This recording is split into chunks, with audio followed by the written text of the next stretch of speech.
Welcome to Black Stories, a brand new segment right here on Dr. G, where we talk all things black, our stories, our struggles, and our strength. This space is dedicated to honoring black experiences in all its depth and diversity.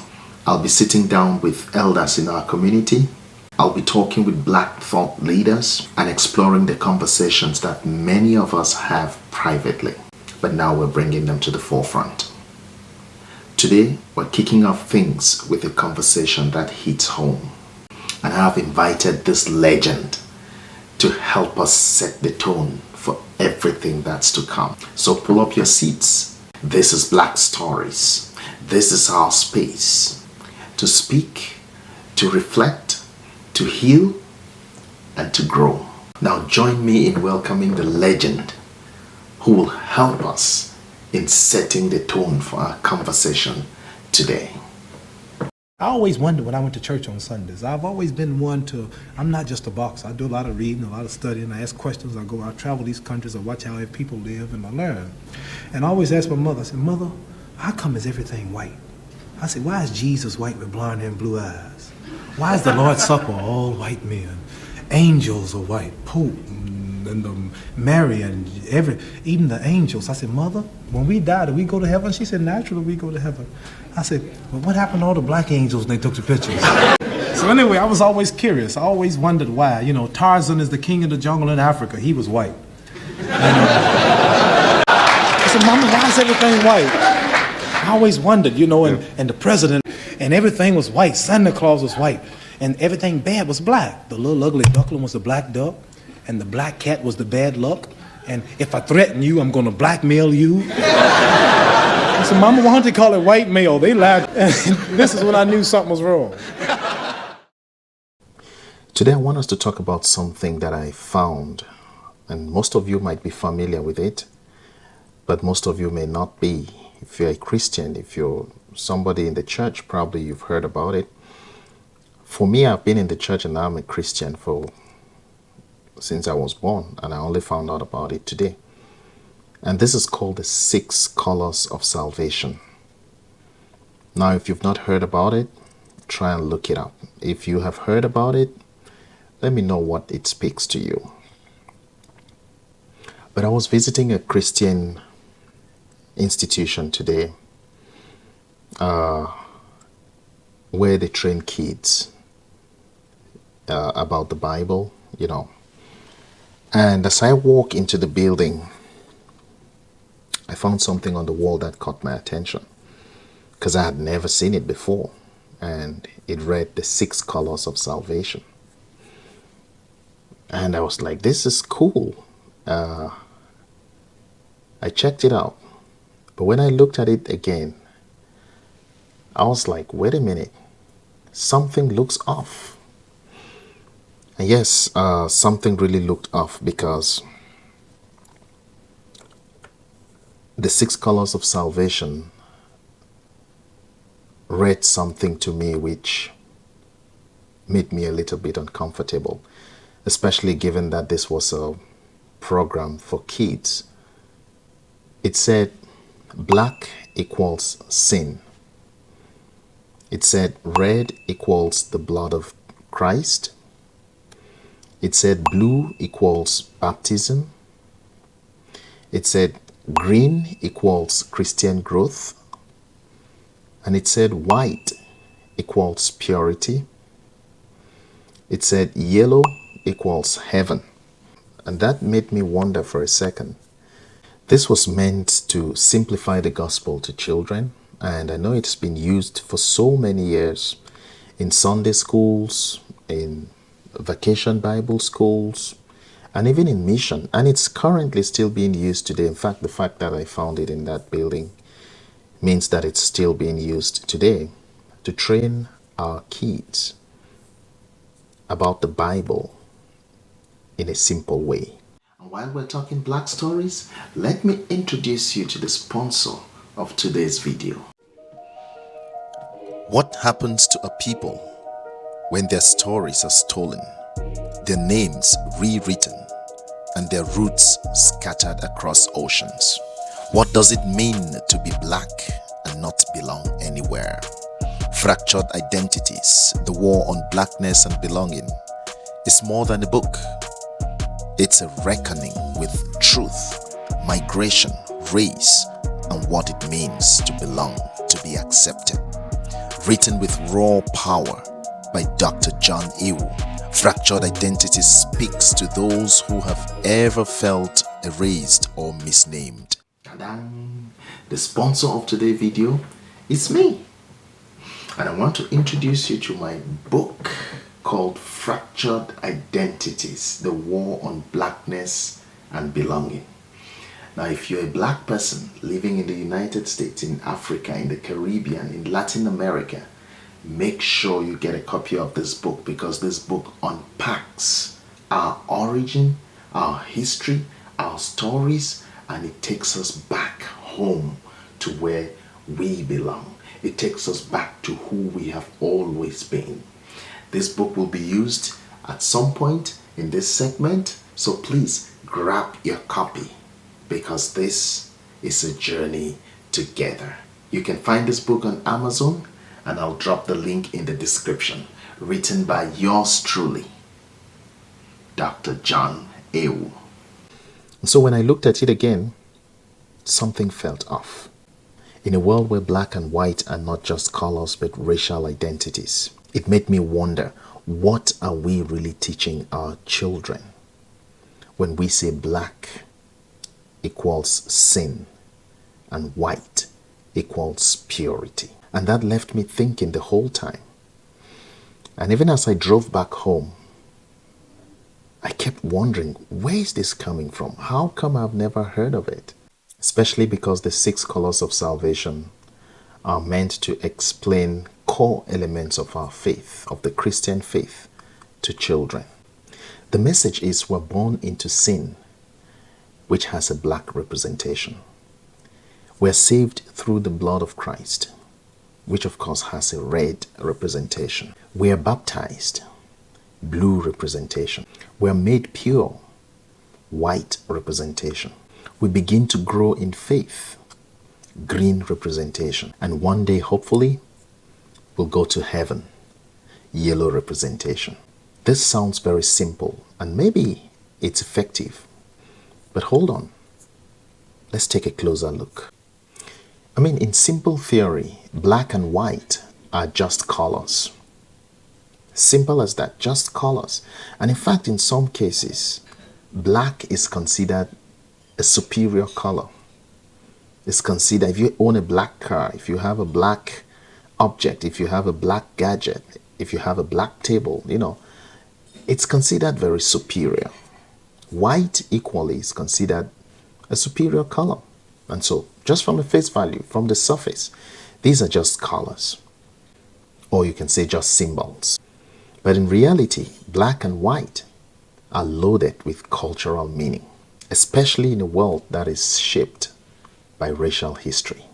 When we teach our kids that black equals sin and white equals purity, we run a risk of reinforcing the idea in our kids that dark is bad and white is good. And for children who are growing up black or brown, that message might well cut very deep. Because when they internalize it as kids, coming from the Bible, coming from their religion, coming from their faith, that black is bad, is sin, they grow up with that. White is pure, is clean, they grow up with that. And I'm talking about black kids, children of color, white kids, combined, because all of them are combined in this Sunday school or this children's learning institution, all in the same place, being taught these things, seeing these around them, having this message around them all the time. Black is sin, white is pure. Just picture this for a moment. You're a black kid in a Sunday school. You hold a black bead in your hand and somebody tells you that represents sin and darkness. And then you pick up a white bead And you're told this represents pure, clean, holiness. Even if no one says it directly, I can tell you for sure that the association is made. The association of black to bad, to sin, to dark, and the association of white to clean, to pure, to holiness is instantly made in the mind of the child. And guess what? Over time, that association only sticks. It doesn't get analyzed. It doesn't get erased. It only sticks in their minds. It only sticks in their hearts. This isn't just about beads or color. This is about identity. It's about self-worth. And that's what we are planting in the hearts of our children.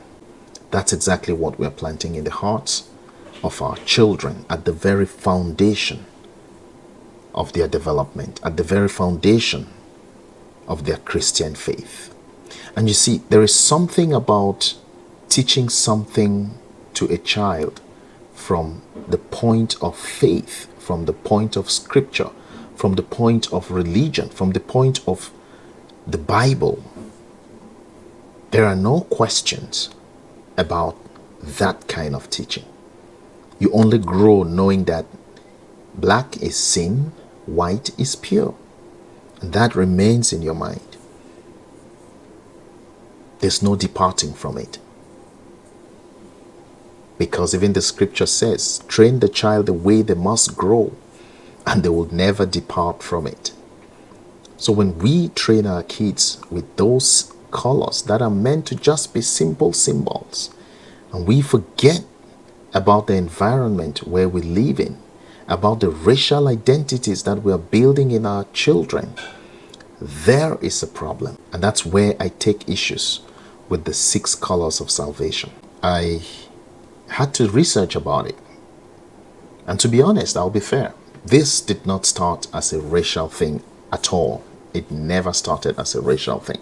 The idea of light versus darkness shows up all through scripture. Light and darkness depict evil and righteousness.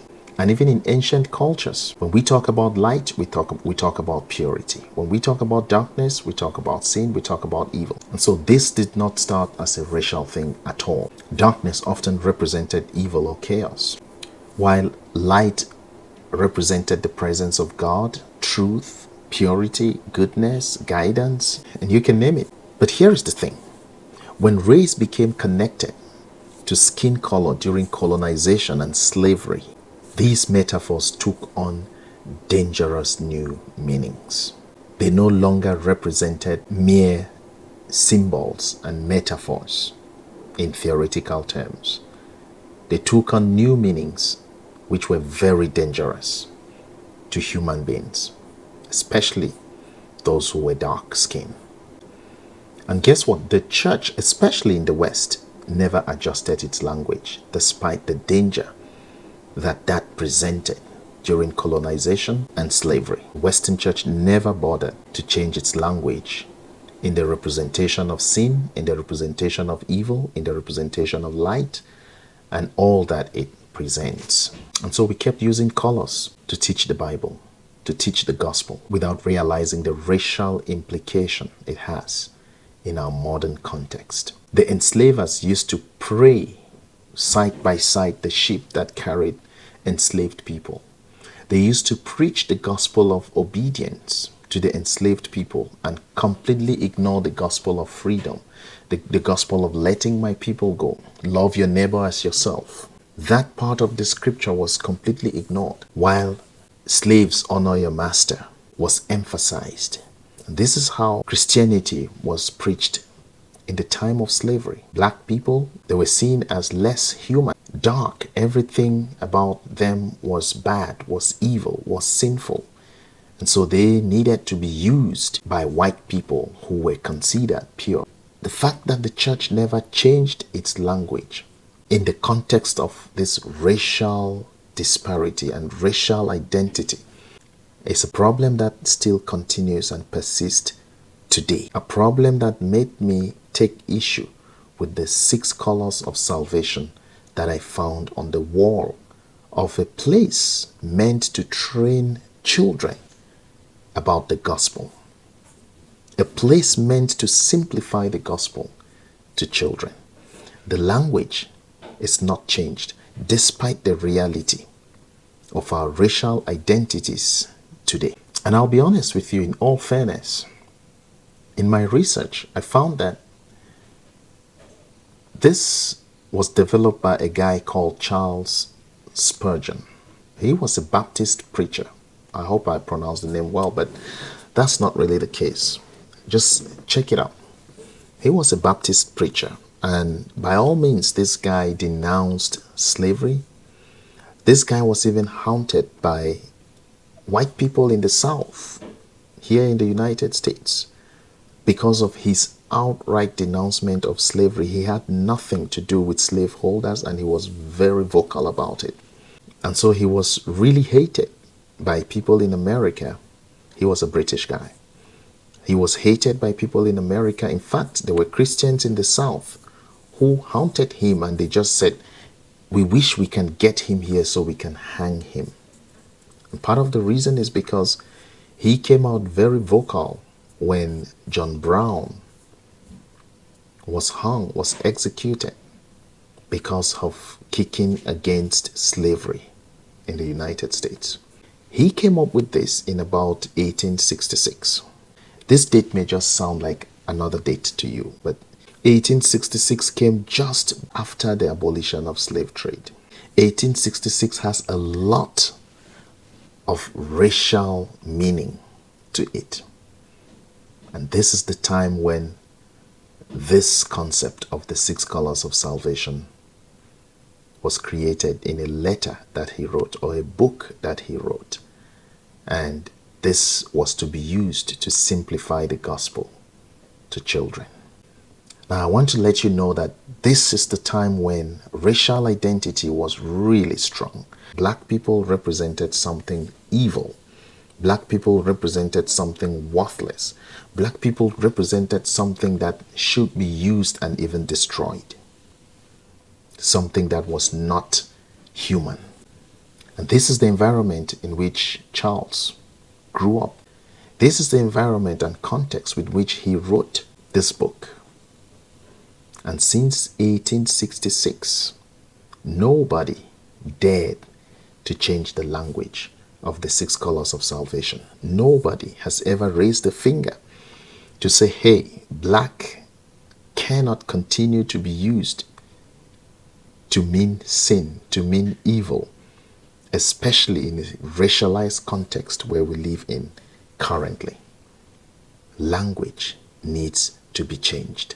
And I believe in the time when this was written, when this was introduced, it was normal, it was okay for white preachers, for white Christians to say, yes, this is good, this is important.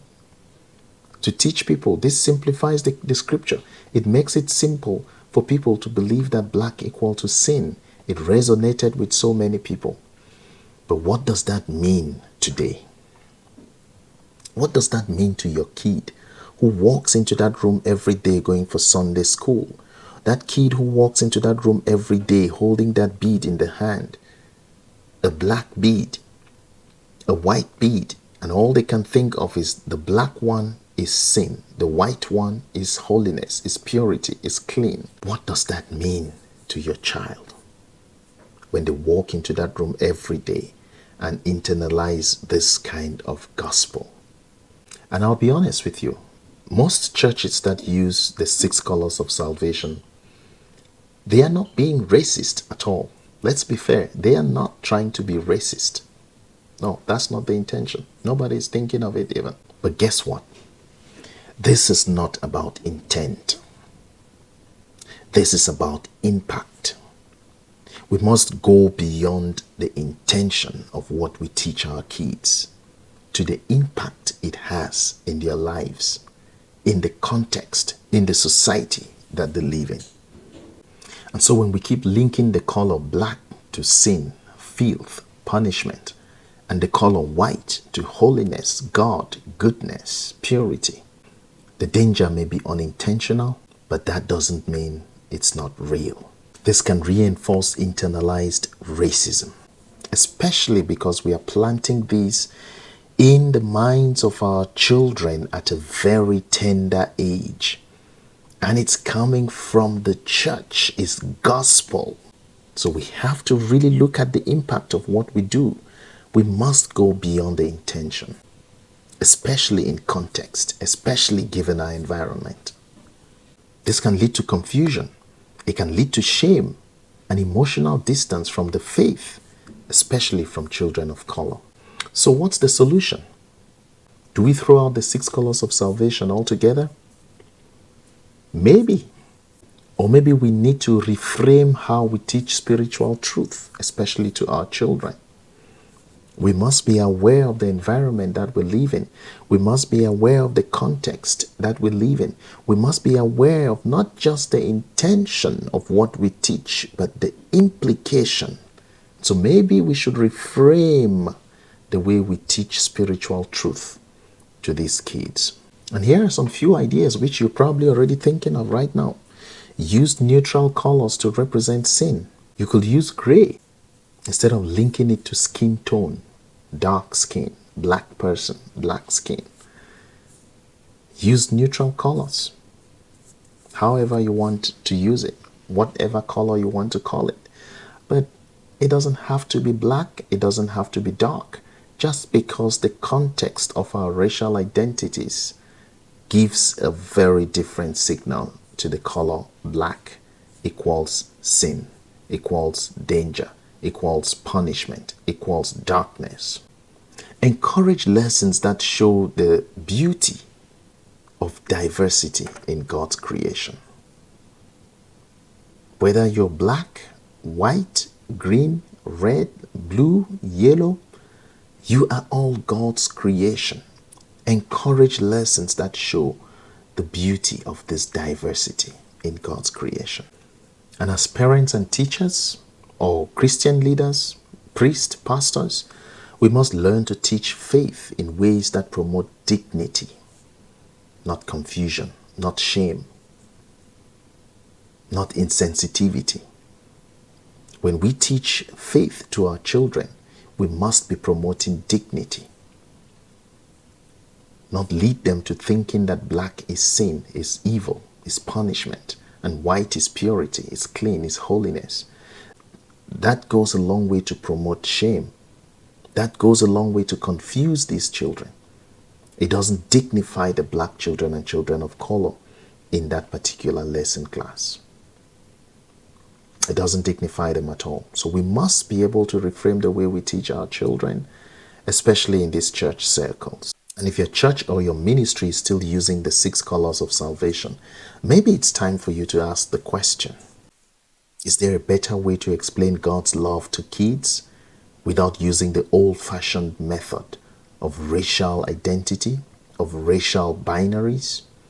Is there a better way of teaching God's love, God's beauty in diversity, in creation, without using harmful patterns that stick in their mind and divide them further as they grow? Maybe it's about time to think about that. It's about time to ask those questions. What do the 6 colors of salvation really imply? When we teach our kids at this very stage, the very young ages, that black equal to sin, white equals purity. Can we use different methods instead of reinforcing these harmful patterns? Think about it if you're a pastor, or hook me up. Let me know what you think. I'm just putting this out here. Let me know what you think about the 6 colors of salvation. That's what we're talking about here. I'll just like to say this. I am a Christian and I believe that the gospel is good news. Good news for every color. Good news for everybody. Good news for every culture. Good news for every person. And so let's make sure that the way we teach the gospel reflects that truth. And so if you've ever felt uneasy about the 6 colors of salvation, or about lessons like this, or if you've ever been on the receiving end of them, I want to hear your story. Drop a comment below and let's talk. Share your story, share your experience. What do you think? Let's keep learning let's keep growing and let's continue to teach our kids faith that heals, not one that harms.